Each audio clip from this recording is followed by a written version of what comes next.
नमस्कार। राम राम सा दोस्तों। स्वागत है आपका वेडनेसडे के एक नए एपिसोड दिल से दिल तक।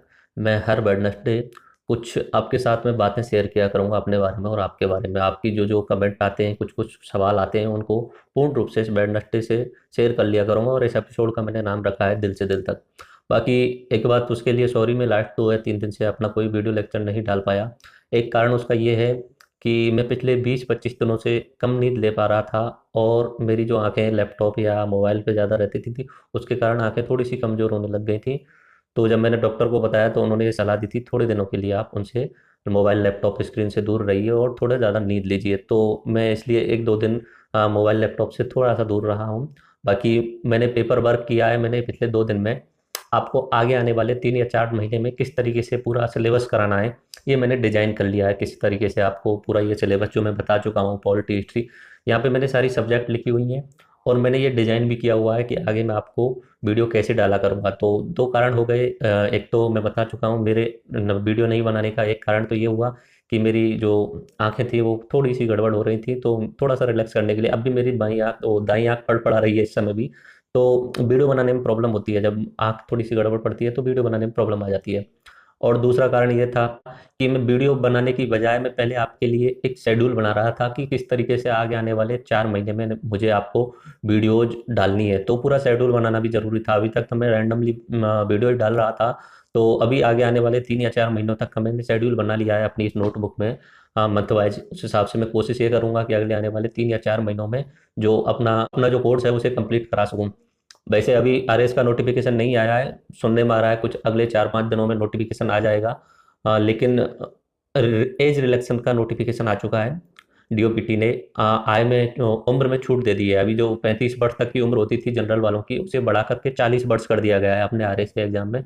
तो वो नोटिफिकेशन आ गया है। तो मेरे हिसाब से कुछ समय में वो अपना आरएस का नोटिफिकेशन भी आने वाला है। तो अगर नोटिफिकेशन आ जाता है तो 1 महीने तो फॉर्म भरने की प्रोसेस होगी। और कम से कम 3 या 4 महीने तक एग्जाम नहीं हो पाएगा प्रीलिम्स का। 4 महीने तो कम से कम लगेंगे। तो मैंने 4 महीने के हिसाब से अपना जो शेड्यूल बनाया है वो डिजाइन किया हुआ है। मेरे शेड्यूल में आपकी सारी सब्जेक्ट कवर हैं। लेकिन 1-2 सब्जेक्ट में थोड़ा सा संशय है, वो मैं कराऊं या किसी और सर से कराऊं उसमें थोड़ा सा संशय है, क्योंकि मैं इंसान हूं, रोबोट तो हूं नहीं। सारी सब्जेक्ट एक साथ में पूरा फास्ट वे में करा दूं। मेरा जितना भी शेड्यूल है, जितना उस हिसाब से मैं कराने की कोशिश करूंगा। बाकी मैंने पॉलिटी का आपके लिए इंट्रोडक्शन वाली वीडियो बना दी है। पॉलिटी की इंट्रोडक्शन मैंने बता दिया है। लेकिन आगे कितने समय में कंप्लीट करा पाऊंगा उसमें थोड़ा सा टाइम लग सकता है, 3 महीने 4 महीने। सबसे पहले मैं पॉलिटी का एक लेक्चर कराऊंगा 4 घंटे के करीब का, जिसमें मैं क्रैश कोर्स कराऊंगा पॉलिटी का। आप किसी भी एग्जाम में जाएं, पुलिस का एग्जाम, एसआई का एग्जाम, बहुत सारे बच्चे बोलते हैं सर पॉलिटी फास्ट कराइए, सारी चीजें फास्ट कराइए। तो मैं इतनी फास्ट नहीं करा सकता, क्योंकि फास्ट तो ट्रिक्स बेस्ड होती हैं। अगर किसी चीज को आपको समझना है तो आराम से बड़े धीरे धैर्य से समझना पड़ेगा। उसमें लॉन्ग प्रोसेस होती है, हर चीज को समझने में टाइम लगता है। फास्ट नहीं होते काम, उनमें टाइम लगता है। तो फास्ट के लिए बस यही है कि भाई अगर मैं 4 घंटे का क्रैश कोर्स कराऊंगा तो ये इसमें से आप 70 से 80% किसी भी एग्जाम में आप सॉल्व करके आ जाओगे। 4 घंटे का पार्ट 4 पार्ट में बना दूंगा वैसे। तो पॉलिटी के लिए सबसे पहले मैं क्रैश कोर्स बना दूंगा, बाकी जो अपना शेड्यूल बनाया हुआ है उसके हिसाब में आपको कराऊंगा। बाकी आप ये मुझे कमेंट में लिख सकते हो कि ये कराइए ये कराइए। मैं अपने शेड्यूल से नॉर्मली कराने की कोशिश करूंगा। देखो, मैं रैंडमली टॉपिक नहीं करा पाऊंगा। रैंडमली टॉपिक के साथ प्रॉब्लम ये होती है कि मेरा जो सोच है, वो सोच जो है, अभी भी ये मेरी आंख थोड़ा सा प्रॉब्लम कर रही है। तो मेरी जो सोच है, आपके पास कोई इलाज हो तो इसका बता देना। दाई आंख का फड़फड़ा रही है मेरी, कभी कभी बाई आंख भी फड़कने लग जाती है, पिछले 10-15 दिनों से हो रहा है। तो मेरी जो सोच है, मैं ये बता रहा था कि मैं जीरो लेवल से किसी टॉपिक को उठाता हूँ और आपको हायर लेवल तक ले जाने की कोशिश करता हूँ। अगर मैं आपको खानों का टॉपिक पढ़ाने लग जाऊं, मैं पढ़ाने लग जाऊं राजस्थान की खाने, लेकिन मैंने आपको ये नहीं बताया कि खनिज का मतलब क्या होता है, खनिज आते कहाँ से हैं, खनिजों के स्रोत क्या होते हैं, और मैं सीधा आपको नाम रटाने लग जाऊं, झामरकोटला रट लो, मकराना रट लो, ये सारी चीजें रट लो, तो फिर उसमें मुझे अच्छा नहीं लगता। आपको हो सकता है अच्छा लगे रट्टाफिकेशन करना, मुझे अच्छा नहीं लगता। तो मैं उसे पूरा डिटेल से ही कराता हूँ। शॉर्ट ट्रिक नहीं यूज कर पाता हूँ, मुझे खुद को रटना नहीं आता, तो मैं आपको भी नहीं रटा सकता। बाकी रटाने वाले बहुत सारी जगह आपको मिल जाएंगे, कोचिंग्स वगैरह में सारी जगह हो रहे हो, वो गलत नहीं है, वो तरीका वो भी सही है अपनी जगह पर। मेरा तरीका ये है तो मैं इस तरीके को यूज करूंगा। तो पॉलिटी के लिए मैं पहले सबसे पहले क्रैश कोर्स करा दूंगा 4 घंटे का, वो आप क्रैश कोर्स कंप्लीट कर लेना। उसके बाद आप आरएएस लेवल तक के एग्जाम में 70 से 80% सवाल सॉल्व कर दोगे। ठीक है। तो पॉलिटी की टेंशन ना लें, 4 महीने में अगर प्रीलिम्स का एग्जाम होता है तब तक मैं आपको डिटेल्ड वाइज पॉलिटी के करा दूंगा। बाकी मैंने पॉलिटी के आपके लिए टॉपिक्स लिखा चुका हूँ। पॉलिटी के एक एक टॉपिक लिखा दिए हैं, करीब करीब 40 के आसपास टॉपिक थे, तो उन 40 टॉपिकों को कराने में उस हिसाब से चलेगा। दूसरा एक चीज आप ये याद रखना कि मैं कोई भी टॉपिक कराता हूं उसके बाद में उस टॉपिक से रिलेटेड पुराने ईयर्स में पुराने सालों में पूछे गए, किसी भी एग्जाम में पूछे गए सवालों को डिस्कस करता हूँ। तो वो आप देख लिया करना, क्योंकि उससे ही आपके जो टॉपिक पढ़ा है उसकी गहराई का अंदाजा आप लगा पाओगे। आप उन चीज़ों को नहीं देखते हैं कि आप लगता है नहीं ये कोई काम की नहीं है, लेकिन पुरानी ईयर्स के जो सवाल हैं वो जरूर देख लिया करना। मैं यहीं पे बैठ के डिस्कस किया करूंगा। कुछ एक बच्चे मेरे पास पढ़ने आते हैं, 4-5 बच्चे, ज़्यादा नहीं आते, 4-5 बच्चे ही आते हैं। आपके कुछ एक सवाल पूछ रहे थे, गुरुजी आप कौन से कोचिंग में पढ़ाते हो, ये वो। मैं कोई कोचिंग में नहीं पढ़ाता हूँ।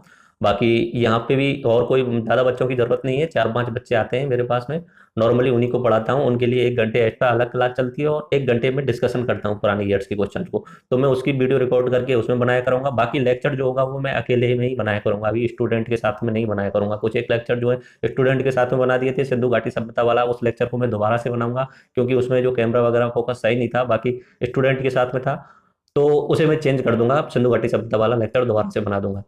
तो मैं बात यही कह रहा था कि जो पुरानी ईयर्स के क्वेश्चंस होते हैं वो बहुत ज़्यादा इंपॉर्टेंट होते हैं, उन्हें आप सॉल्व कर लिया करें मेरे साथ में बैठ के। मैं उसमें बहुत सारी एक्स्ट्रा चीज़ें आपको बता देता हूँ। मैं यही नहीं बताता कि ये सवाल आया और इसका आंसर ये होगा, उससे अलग मैं उस सवाल से रिलेटेड बहुत सारी चीज़ें बता देता हूँ जो आप जानना चाहिए आपको, और हो सकता है उस सवाल से रिलेटेड वही सवाल पूछ लिए जाए। तो वो आप हमेशा वो देखने की कोशिश किया करें, पुरानी ईयर्स के जो मैं हर टॉपिक से रिलेटेड कराऊंगा उसे। बाकी मैंने आपको सिलेबस ज्योग्राफी का भी लिखा दिया है, पॉलिटी का भी लिखा दिया है, इंडियन हिस्ट्री का भी लिखा दिया है आपको। इंडियन हिस्ट्री का सिलेबस नहीं लिखा पाया हूँ। ज्योग्राफी का भी, इंडियन हिस्ट्री का शायद सिलेबस मैंने नहीं लिखाया है, और राजस्थान जीके का सिलेबस भी मैंने नहीं लिखाया है। चलो मैं उसे पीडीएफ में आपके लिए डाल देता हूँ। आप इस वीडियो के लिंक में आपको पीडीएफ में वो डाल दूंगा मैं।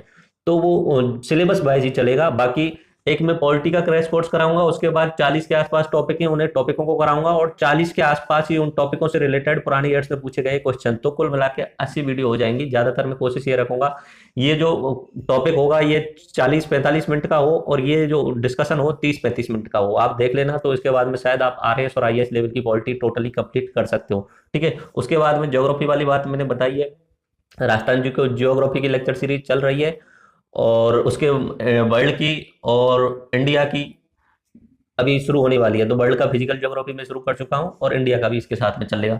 तो इसमें मैं कुछ क्रैश कोर्स नहीं कराने वाला, पर अगले 2 महीने में पूरी ज्योग्राफी में आपको करा दूंगा। तो पेशेंस बनाए रखें, धैर्य बनाए रखें। और हिस्ट्री के बाद में, हिस्ट्री चल ही रही है, एंशियंट हिस्ट्री से शुरू किया है, मिडाइवल आएगी, और उसके बाद में मॉडर्न हिस्ट्री आएगी। लेकिन इसमें एक चीज याद रखना कि मॉडर्न हिस्ट्री से क्या है कि सवाल हर हर एग्जाम में ज्यादा पूछे जाते हैं। तो मैंने मॉडर्न हिस्ट्री के लिए एक क्रैश कोर्स डिजाइन किया है 3 घंटे का। तो वो मैं मॉडर्न हिस्ट्री का क्रैश कोर्स कुछ दिनों में बना के आपके लिए अपलोड कर दूंगा। तो उसमें से 70-80% सवाल आराम से किसी भी एग्जाम में आ जाएंगे।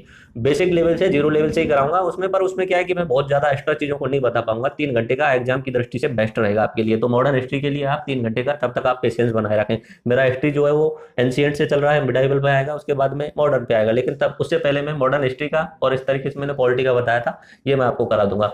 राजस्थान जीके के लिए 3 पार्ट है, culture, history and geography. Geography मेरी चल रही है। कल्चर के लिए अपने राजश्याम सर जो है, राजश्याम जी गुर्जर, वो पढ़ा रहे हैं देव क्लासेज के लिए। पहले तो मैं उनका बहुत बहुत धन्यवाद देना चाहता हूं, जो हमारे लिए ऐसी सेवाएं दे रहे हैं। बाकी कोई टीचर फ्री में कभी किसी को नहीं पढ़ाता है, सभी पैसे लेते हैं। ठीक है। तो ये उनकी मतलब बड़प्पन है, या उनकी जो भी आप मान सकते हैं बड़ाई में, उनके लिए तहे दिल से शुभकामनाएं देना चाहता हूँ इस बात के लिए।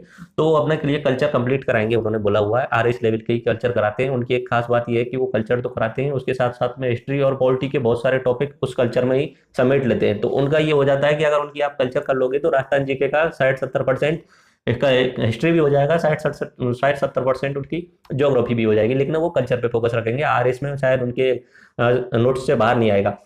बाकी आप उनके खुद नोट्स बनाना, वो नोट्स प्रोवाइड नहीं करा पाएंगे। उन्होंने बोला सर मैं नोट्स ओपन नहीं करूंगा, तो कोई दिक्कत नहीं है, उनका पर्सनल इश्यू है, कोई दिक्कत नहीं है उस चीज से। तो आप उनकी क्लास के आप खुद नोट्स बना लें। ज्योग्राफी क्लास मेरी चल रही है, ज्योग्राफी अगले 1 महीने में मैं कंप्लीट करा दूंगा राजस्थान जीके की। अब बात आती है हिस्ट्री की। हिस्ट्री के लिए आप मुझसे बोला ना करें, हिस्ट्री मैं खुद ही कराऊंगा। हिस्ट्री के लिए मैंने ये सोचा है कि अगर मैं ये 2 महीने में इन सारी चीज़ों से फ्री हो जाता हूँ ना, तो हिस्ट्री के लिए आपको मैं लाइव लाइव हिस्ट्री पढ़ाऊंगा। लाइव हिस्ट्री का मतलब कि अगर मुझे किसी मेवाड़ शासक के बारे में बताना है, मेवाड़ शासन के बारे में बताना है, तो मैं वहाँ पे जितने भी महल हैं, जितने भी दुर्ग हैं, उनकी वीडियो बनाऊंगा, एडिट करूंगा, और बाकायदा उस हिसाब से बताऊंगा कि किन किन शासकों ने कितने समय तक यहाँ पे शासन किया, क्या क्या निर्माण किया, क्या क्या जनता की भलाई के लिए काम किए। तो उसमें क्या है कि टाइम लग सकता है। तो मैं 1.5-2 महीने बाद जब ये सारी चीज़ें कंप्लीट हो जाएंगी, 15 या 20 दिन लगातार मैं पूरे राजस्थान में घूमने का सोचा है। राजस्थान में जहाँ जहाँ पे जो जो दुर्ग हैं उनको बाई वीडियो, लाइव वीडियोज के थ्रू लास्ट में एडिट करके एक दिन में पूरा, जैसे मुझे मेवाड़ कराना है तो मेवाड़ का पूरा पूरा जो मुझे दिखाना चाहिए उनकी पहले मैं वीडियो बनाऊंगा, लास्ट में मैं अपने लेक्चर के हिसाब से डिजाइन करूंगा और एडिट करने के बाद में, ताकि आपको एक बार में वो वीडियो देखने के बाद में पूरा हिस्ट्री याद हो जाएगी। बाकी इंडियन हिस्ट्री का मैंने बताया था ना उसमें आपको कि हिस्ट्री के अलग अलग तरीके होते हैं। राजस्थान की हिस्ट्री मुझे पसंद नहीं है क्योंकि उसमें राजा महाराजाओं की कहानियां होती हैं सिर्फ, सामान्य जनता हमारी तुम्हारी कोई बात नहीं करता उसमें। फिर भी अब जब पढ़ना है तो पढ़ाएंगे उस चीज को, राजस्थान हिस्ट्री पढ़ाएंगे, राजा महाराजाओं को ही पढ़ाएंगे। ठीक है, तो राजस्थान हिस्ट्री का थोड़ा सा पेशेंस रखिए, धैर्य रखिए, 2 या 3 महीने के बाद में वो करा पाऊंगा मैं। साइंस का साइंस का थोड़ा सा और धैर्य रखिए, साइंस मैं ही कराऊंगा मेरे तरीके से। मैथ रीजनिंग के लिए हमारे पास टीचर हैं, मेरे पास सर हैं, तो आप बता दीजिए उनके हिसाब से कराएं या मैं अपने हिसाब से तो कराऊंगा। लेकिन मैं बता रहा हूं मैं इन सारी चीजों में उलझा रहूंगा तो इनके लिए टाइम नहीं दे पाऊंगा, तो फिर मैं आपको बीच में भरोसे में नहीं रख पाऊंगा। तो आप चाहें तो मैथ और रीजनिंग तब तक उनकी क्लासेस चलेंगी, जब मैं उनसे फ्री हो जाऊंगा सारी जीके से तो मैं मैथ रीजनिंग अपने लेवल पे कराऊंगा। तुम सोच रहे होंगे गुरुजी आप कौन से सुपरमैन हो, सारी सारी सब्जेक्टें करा दोगे। नहीं, सुपरमैन तो नहीं हूं मैं, वो बनना भी नहीं है सुपरमैन, और ऐसा कुछ मैंने सोचा भी नहीं है। लेकिन क्या है कि मुझे 360 डिग्री पढ़ने का शौक है। हर सब्जेक्ट को मैं दूसरी सब्जेक्ट से रिलेट करके पढ़ता हूँ। मैथ और रीजनिंग मेरी बेस्ट है। मैथ रीजनिंग में मैं हमेशा टॉप रहा हूँ, मैं साइंस का स्टूडेंट हूँ, मैं साइंस मेरा बहुत अच्छा रहा है। तो लेकिन अभी क्या है कि मैं जब जीके में उलझा हुआ हूँ तो इनके लिए उतना टाइम नहीं दे पाऊंगा, इनके लिए ट्रिक्स वगैरह भी यूज करनी पड़ती है, बहुत लंबा टाइम प्रोसेस होता है। तब तक आप चाहें तो मैथ रीजनिंग के दूसरे सर हैं उनकी क्लासेस में आपके लिए अरेंज कर लूंगा, और उसके बाद में अगर आप चाहें तो मैं बाद में करा दूंगा टाइम रहते हुए। ठीक है, तो उनकी क्लास आप चाहें तो मैं अरेंज कर दूंगा बिल्कुल। करंट अफेयर्स के लिए मैंने सोच लिया है सैटरडे और संडे 2 दिन लगातार, 2 दिन शाम को 2-2 घंटे के आसपास या 1.5-1.5 घंटे के आसपास पिछले 7 दिनों में जो घटनाएं घटित हुई हैं उनका डिटेल्ड एनालिसिस। पहले तो 10 मिनट में वो कुछ एक नाम याद करने होते हैं, क्योंकि आरएस लेवल का, राजस्थान जीके का लेवल में यही होता है, कुछ एक तो नाम याद करने पड़ते हैं, किसको कौन सा अवार्ड मिला, किसको क्या मिला, कौन प्रधानमंत्री बना, कौन मुख्यमंत्री बना, कौन से देश में क्या हुई, ये कुछ एक नाम याद करने। तो मैं 10 मिनट तो समाचार की तरह आपके लिए बता दिया करूंगा और नोट्स उसमें पीडीएफ में डिस्क्रिप्शन में डाल दिया करूंगा, तो वहां से डाल। उसके बाद में अगले 50-60 मिनट में डिटेल एनालिसिस किया करूंगा। कुछ एक टॉपिक होते हैं जो पिछले 7-8 दिन में घटित होते हैं, उनका डिटेल एनालिसिस किया जाना जरूरी होता है। जैसे कि अभी त्रिपुरा में चुनाव हुए, तो इन त्रिपुरा में चुनाव में लेफ्ट पार्टी हार गई, बीजेपी जीत गई, तो इसका पूरा एनालिसिस करना जरूरी होता है, क्योंकि 25 साल से जो लेफ्ट पार्टी थी वो कैसे हार गई, वहां के इतने अच्छे ईमानदार जो मुख्यमंत्री थे वो भी हार गए, तो उसका पूरा डिटेल एनालिसिस करना होता है। उससे पहले ये भी समझना होता है लेफ्ट पार्टी क्या होती है, राइट विंग पार्टी क्या होती है, त्रिपुरा में अब तक बीजेपी क्यों नहीं आई, संघ का क्या रोल रहा।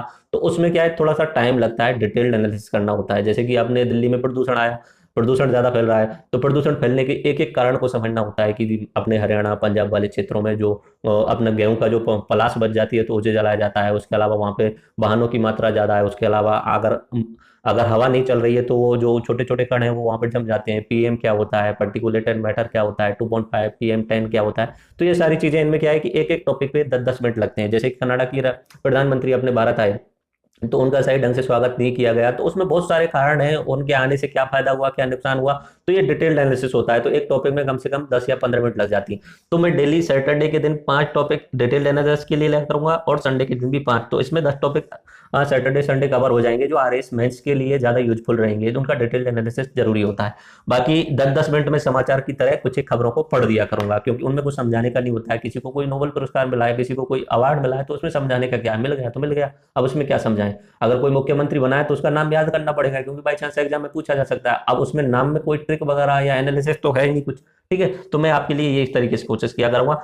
इकोनॉमिक्स क्या है कि थोड़ी सी कठिन सब्जेक्ट बढ़ जाती है। इकोनॉमिक्स के लिए आप ज्यादा टाइम वेस्ट ना करें मेरे हिसाब से, क्योंकि इकोनॉमिक्स के जो है नॉर्मली तो सवाल बहुत ज्यादा बेसिक लेवल के आते हैं, फिर भी इकोनॉमिक्स का मैं अपने लेवल से ही कराऊंगा। 5 या 6 लेक्चर में इकोनॉमिक्स का इतना पार्ट करा दूंगा कि आप अपने आरएस प्री के एग्जाम लेवल में 70-80% सवाल सॉल्व कर दो। इकोनॉमिक्स का क्या है कि आपका ये अगर 10th क्लास तक इकोनॉमिक्स होती नहीं है, आप 10th के बाद में आपने अगर इकोनॉमिक्स नहीं ली है, आर्ट आर्ट ले ली है या आपने साइंस ले ली है, तो आप समझ नहीं पाते इन सारी चीजों का, और अपनी रियल लाइफ से कोई मतलब भी नहीं होता। क्योंकि इस वाली इकोनॉमिक्स में बात जो चलती है ना, वो अरबों खरबों की चलती है, और हमारे पास पैसे होते हैं हजारों में, 10,000 में, 5,000 में, तो हम उन सारी चीजों को, बड़ी लेवल की चीजों को समझ नहीं पाते। तो ये थोड़ा सा सब्जेक्ट कठिन हो जाता है। इसमें मेन जो होता है, नॉर्मली कुछ एक टर्म्स के बारे में पूछा जाता है कि महंगाई कैसे बढ़ती है, जीडीपी क्या होता है, जीडीपी ग्रोथ क्या होता है, हमारे देश में जीडीपी को अफेक्ट करने वाले फैक्टर क्या हैं। अगर अमेरिका अमेरिका की जो बैंक है, फेडरल रिजर्व बैंक है, वो अगर अपना इंटरेस्ट रेट घटा देती है या बढ़ा देती है तो उसका इंडिया पे क्या प्रभाव पड़ता है। अगर नीरव मोदी नीरव मोदी रुपए लेके भाग गए तो एकदम से पीएनबी का जो शेयर वैल्यू थी वो कैसे गिर गई, और बीएनबी को 30,000 करोड़ रुपए का घाटा कैसे हुआ। तो ये इकोनॉमिक्स का मैं अपने हिसाब से, अभी मैंने इसमें कुछ लिखा नहीं है पर मैं कराने की कोशिश करूंगा, पर मेरे ऊपर डिपेंड मत रहना, क्योंकि इनमें ही फंसा रह गया तो ये नहीं करा पाऊंगा, पर I will try my best. मैं पूरी कोशिश करूंगा इस चीज के लिए। और मैं आपके इस दिन के ये जो मेरा वेडनेसडे, हमेशा वेडनेसडे को मैं याद रखना, हर हमेशा वेडनेसडे को दिल से दिल तक नाम का एक एपिसोड लाया करूंगा, जिसमें आपके जितने भी पर्सनल सवाल होंगे उन सवालों का जवाब दिया करूंगा। आज तो मैं इसमें बताने में लग गया, आपके टेस्टिमोनियल या प्रशंसा पत्र नहीं पढ़ पाया। बाकी जितने भी सवाल होंगे उनके जवाब दिया करूंगा। और कुछ एक बातें ये, जैसे वेडनेसडे को दिल से दिल तक का एपिसोड रहेगा, जैसे आज का मेरा एपिसोड ये जो 1 है।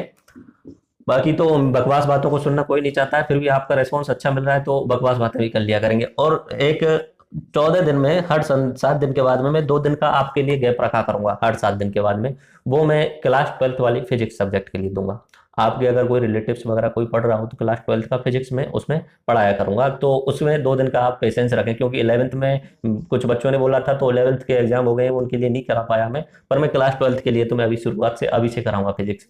तो उसमें आप चाहें तो देखना चाहें तो देख सकते हैं, क्योंकि साइंस एक ऐसा सब्जेक्ट है कोई भी पढ़ सकता है।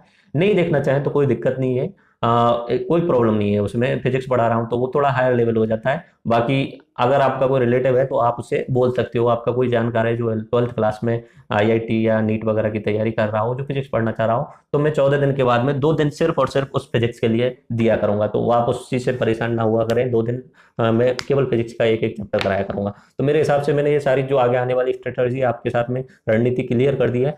और उसमें आपके मैं कुछ कमेंट वगैरह पढ़ देता हूँ जो मुझे बहुत अच्छे लगे, जैसे आज का ही मैसेज है महेंद्र शर्मा जी का, सर पॉलिटिकल स्टार्ट कर दीजिए प्लीज। तो पॉलिटिकल स्टार्ट हो चुकी है, पहले मैं क्रैश कोर्स कराने वाला हूँ। बाकी एक बार फिर मैं राजश्याम सर जी के लिए, राजश्याम देव क्लासेस वाले सर के लिए बहुत बहुत धन्यवाद देना चाहता हूँ, जो हमें कल्चर करा रहे हैं फ्री में, नहीं बाकी कोई नहीं कराता है। दिवाकर गुप्ता जी बोल रहे हैं great work sir, B continue. हाँ, बी कंटिन्यू ही रहेगा हमेशा के लिए।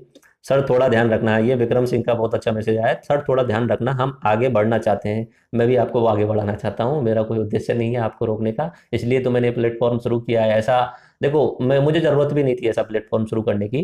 बाकी मैंने पूरे यूट्यूब पे देखा, कोई भी व्यक्ति क्या है कि पूरे डेडिकेटेड तरीके से और जीरो लेवल से हायर लेवल तक का कोई नहीं पढ़ा रहा था। अगर पढ़ा भी रहे थे तो थोड़ा बहुत प्रचार करने के बाद में पैसे मांगने लगते थे और पेड करने लगते थे। तो मैंने सोचा कि चलो ये करते हैं, एक बार ये ट्राई करते हैं, ठीक है। उसके बाद में कुछ एक मैसेज जो मुझे बहुत ज़्यादा अच्छे लगे। राजश्याम सर जी की जो क्लास कल्चर, उसमें आपने प्रॉब्लम बताई कि जल्दी जल्दी बोलते हो, कृपया सर धीरे धीरे बोला करें। हाँ, तो नेक्स्ट लेक्चर से उनके हम बिल्कुल धीमा करवा देंगे और उसे डिजाइन कर लिया करेंगे सही ढंग से, तो वो सॉल्व हो जाएगी। कुछ पर्सनल जैसे सवाल होते हैं उनको हम आगे डिस्कस कर लिया करेंगे। एक बार मैं सारे कमेंट्स में और पढ़ देता हूँ जो जो आपके आए हैं। बाकी एज रिलैक्सन का हो चुका है, उम्र में छूट मिल चुकी है। आरएस का भी नोटिफिकेशन नहीं आया है, संभावना बता रहे हैं 7-8 दिन में आ जाएगा। संभावना तो पिछले 4-5 महीने से चल रही है, 4-5 महीने का 1.5 साल से चल रही है, लास्ट ईयर जनवरी से चल रही है 2017 का, अभी तक तो दिया नहीं है। वसुंधरा सरकार पता नहीं क्या चाहती है, आना चाहती है या नहीं आना चाहती दोबारा से, इनका कोई भरोसा नहीं। तो इसमें ये सिंधु घाटी सप्ताह वाले में अपने अवर टारगेट नाम से एक कुछ लिखा है उन्होंने कि बहुत अच्छा है सर, बहुत बेहतर होगा अगर आप बजाय फेस के व्हाइट बोर्ड पर फोकस करें ताकि शब्द बड़े दिखाई दें। तो बाकी उस समय मेरा शुरुआत थी तो मैंने उस समय उतना ज़्यादा ध्यान नहीं दिया था। बाकी मैं सिंधु घाटी सभ्यता का लेक्चर में दोबारा से बनाऊंगा, तो आप उस चीज़ की टेंशन ना लें। मैंने जानबूझकर नहीं किया था, शुरुआत थी इसलिए नहीं कर पाया हुआ है। उसके अलावा मैं कुछ एक सवाल, कुछ एक और कमेंट पढ़ देता हूँ। हाँ, अपने एक अनीता चौधरी जी हैं, वो बोल रही हैं thanks sir you are super, ये सारी चीज़ें चलती रहती हैं। और एक व्यक्ति ने बोला था कि सर आप बहुत अच्छा काम कर रहे हो, आपके सब्सक्राइबर कुछ समय में अगले साल में 2 लाख के आसपास हो जाएंगे। ये बहुत बहुत धन्यवाद आपके लिए सारी चीज़ें बोलने के लिए। बाकी आपके लिए मैं एक बात और क्लियर कर देता हूँ, मेरे सब्सक्राइबर 2 लाख हो या 10,000 हो या 500 हो, मेरे पास अगर 10 बच्चे भी पढ़ रहे हैं तो भी मैं इस प्लेटफॉर्म को कंटिन्यू रखूंगा। मुझे आपके लिए सिर्फ और सिर्फ एग्जाम ही पास कराना उद्देश्य नहीं है, मेरा उद्देश्य है कि मेरे पास जो नॉलेज है, जो ज्ञान है, वो आपके लिए प्रोवाइड करा सकूँ। यानी इससे मेरा कोशिश ये रहती है कि आपकी लाइफ को जो कॉम्प्लेक्सिटी है वो खत्म हो जाए। जैसे कि मैंने कल जो बच्चों के साथ में जैन धर्म और बौद्ध धर्म वाले जो सवाल थे उनका डिस्कशन चल रहा था, तो उसमें डीप आध्यात्मिक ज्ञान में चला गया था, मैंने वीडियो अपलोड नहीं किया क्योंकि मुझे लगा कि आप शायद उसे नहीं देखेंगे कि इतना ज़्यादा गहरा ज्ञान, पर वो अगर आप समझने की कोशिश करेंगे ना तो आपकी जो परेशानियां हैं ज़िंदगी की बहुत सारी खत्म हो जाएंगी। जैसे गीता का ज्ञान है, उन सारी चीज़ों से आपको बहुत कुछ सीखने को मिलेगा। तो इस तरीके से मैं आपको बहुत सारी चीज़ें बताता चलूँगा। और आपके लिए मैं डिस्क्रिप्शन में लिख चुका हूँ व्हाट्सएप नंबर 7023166962 7023166962। कोई भी क्वेरी हो तो आप उसमें पूछ सकते हो, व्हाट्सएप नंबर है वो। बाकी कॉल ना किया करें क्योंकि मेरा वो जो बंद ज़्यादातर टाइम पे वो कम ही चलो यूज करता हूँ, मैं सिर्फ व्हाट्सएप यूज करता हूँ। तो उसमें व्हाट्सएप पे आप कोई भी सवाल मुझसे पूछ सकते हो। अगर मैं वहाँ पे जवाब नहीं दे पाया तो अपने दिल से दिल तक एपिसोड जो हर वेडनेसडे के लिए, हर वेडनेसडे को आपके साथ किया करूंगा, तो उसमें जरूर जवाब दे दिया करूंगा, मैं नोट कर लिया करूंगा सारे सारे कुछ सवाल क्वेश्चंस को। ऐसा क्या है कि बहुत ज्यादा कमेंट हो गए, बाकी हर वेडनेसडे से वेडनेसडे 7 दिन में जो कमेंट होंगे अच्छे अच्छे मैं आपके साथ शेयर कर दिया करूंगा। तो यहाँ पे एक व्यक्ति बोल रहे हैं, way of excelling to good, doubt destroyer, hats off you, God may blessed you, keep going, धन्यवाद। उसके बाद में और आगे बात करते हैं, पूजा चौधरी जी जो हर वीडियो पे कमेंट करती हैं, हर वीडियो को लाइक करती हैं, और नाइस थैंक्स सर जी।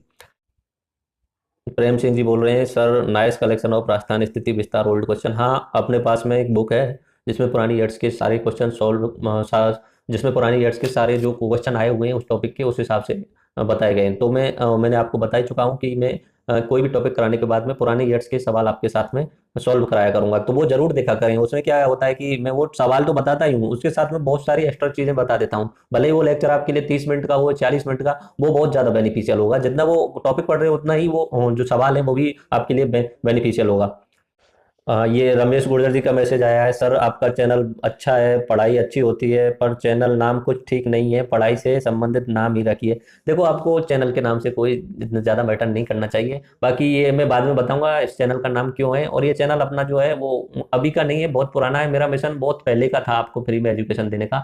आपके इसमें शुरुआत में जब कभी मैं जो जो चलाता हूँ वीडियो, उसमें लिखा आता है फ्री एजुकेशन टू ऑल, और इसका जो लोगो है सत्य का ज्ञान। तो लोगो जो है सत्य का ज्ञान है। चैनल का नाम पे आप इतना ज्यादा ध्यान मत दीजिए, मेरे हिसाब से बेस्ट नाम है टेक्निकल आवारा। थोड़ा सा आपको अटपटा लगता होगा, आपको ये भी लगता था वो टेक्नोलॉजी से रिलेटेड है, लेकिन मैं धीरे धीरे आपको टेक्निकल आवारा का मतलब बताऊंगा, बाद में बताऊंगा, अभी नहीं, इतना जल्दी नहीं। बाकी चैनल का लोगो याद रखना, सत्य का ज्ञान। आपको नॉलेज ऑफ ट्रुथ कराना मेरा उद्देश्य है, आपको आवारा बनाना मेरा उद्देश्य नहीं है। एक अकेला मैं ही आवारा काफी हूँ। से दिल तक के एपिसोड में आपके कमेंट में जो सवाल होते हैं उनके जवाब भी दिया करूंगा।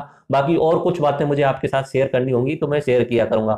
वैसे आप बोलते, कुछ एक बच्चों ने बोला, सर आप उसमें इंट्रोडक्शन में ये क्यों नहीं लगाते, सब्सक्राइब करें, बेल आइकन दबाएं। देखो, उनसे कोई फर्क नहीं पड़ता, आपका क्वालिटी अच्छा है तो जो अच्छा लग रहा होगा वो आपको लाइक कर लेगा, शेयर कर लेगा, सब्सक्राइब कर लेगा, खुद ही बेल आइकन दबा लेगा। तो क्यों, आज के समय पे तो सब लोग जानते ही हैं। और बाकी ये भी है कि जो मेरा जो पढ़ाने का तरीका है हर किसी को पसंद थोड़ी आएगा, जरूरी थोड़ी है। हर किसी अलग व्यक्ति की अलग अलग सोच है, डिसलाइक करने भी आएंगे बहुत सारे लोग। तो उन चीज़ों से मुझे कोई फर्क नहीं पड़ता। भाई, आपका डाटा है बहुत ज़्यादा इंपॉर्टेंट है, इसलिए मैं उसमें कुछ भी एक्स्ट्रा चीज़ें नहीं बताता हूँ, कुछ भी ऐसी चीज़ें शेयर नहीं करता हूँ ताकि आपका डाटा खर्च ना हो। क्योंकि बहुत सारे लोग होते हैं जो डाटा सपना चौधरी के लिए बचा के रखते हैं, सनी लियोनी के लिए बचा के रखते हैं, पूजा ढिंचक पूजा और बहुत सारे आजकल चल रहे हैं, प्रिया प्रकाश वगैरह, उनके लिए बचा के रखते हैं। तो यहाँ पे कुछ ज्ञान लेना तो थोड़ा सा क्या होता है, टफ होता है, बट आप बने हुए हो साथ, ये बहुत अच्छी बात है। तो मेरे हिसाब से मैंने आज के जो मैं आपके साथ जो शेयर करना चाहता था वो सारी सारी बातें शेयर कर दी हैं। मैं हाँ, मैं कल से रेगुलरली 1 वीडियो तो कम से कम अपलोड किया ही करूंगा। हो सकता है कि मैं बढ़ा के 2 वीडियो भी अपलोड कर दिया करूं। और सैटरडे संडे मेरा करंट अफेयर्स का रहेगा। करंट अफेयर्स का बढ़िया ढंग से ही कराऊंगा क्योंकि डिटेल एनालिसिस कराना जरूरी होता है। बाकी आप कुछ भी सवाल पूछ सकते हो, जरूरी नहीं है अपने एग्जाम से रिलेटेड ही पूछें, अपने पेपर से रिलेटेड आप अपने पर्सनल सवाल भी पूछ सकते हो, कोई प्रॉब्लम हो जो अगर मुझे हो सकता है तो मैं उसका जवाब दे दिया करूंगा। मैथ रीजनिंग के लिए आप मुझे बता देना। अभी तो मैं खुद नहीं करा पाऊंगा, अगर आप चाहें तो इस समय जो मेरे पास सर प्रेजेंट हैं जो बहुत अच्छे सर हैं उनकी मैथ रीजनिंग करवा दूंगा, और बाद में मेरे हिसाब से मैं अपने हिसाब से सेटल कर लूंगा। तो सारी चीजें मैं क्लियर कर चुका हूँ आज के एपिसोड में, दिल से दिल तक के एपिसोड में। अगले एपिसोड में मिलेंगे, तब तक के लिए राम राम साहब, धन्यवाद।